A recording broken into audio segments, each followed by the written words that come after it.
And the 2025 G20 Summit held in Johannesburg, South Africa, ended today with a call to action to address global challenges as well as strengthen multilateralism.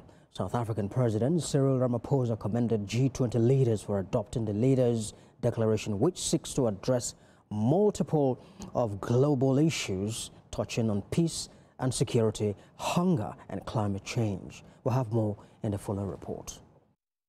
The summit is therefore closed.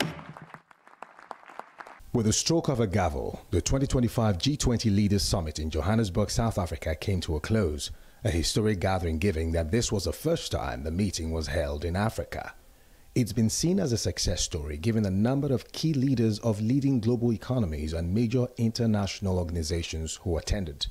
At the closing ceremony, South African President Cyril Ramaphosa commended the summit for adopting a declaration that addresses major global challenges while advocating for inclusive growth. It reaffirms our renewed commitment to multilateral cooperation and our recognition that our shared goals outweigh our differences. The declaration included 5 key priority areas which South Africa had pushed onto the agenda that touch on debt sustainability, mobilizing finances for energy transition, harnessing critical minerals for inclusive growth, and disaster preparedness. According to the South African leader, this provided the foundation for the summit to address other key areas. In addition to these 4 priorities, we have prioritized issues of inclusive economic growth, industrialization, inequality, unemployment, and security and artificial intelligence.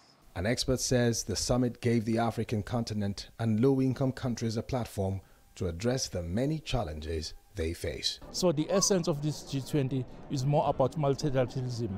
But beyond that, it also creates premises on how Africa is going to develop.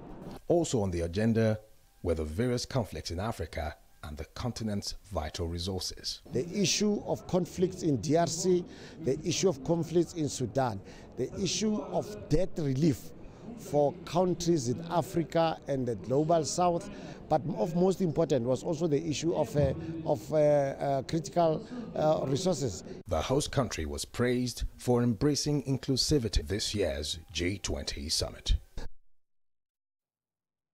Meanwhile, the ceremonial handover of the presidency, which was meant to happen at the end of the summit on Sunday, did not take place. It is expected to take place, that will be next week, involving junior officials. The U.S. is next in line to take over the G20 chair, but did not attend the latest summit.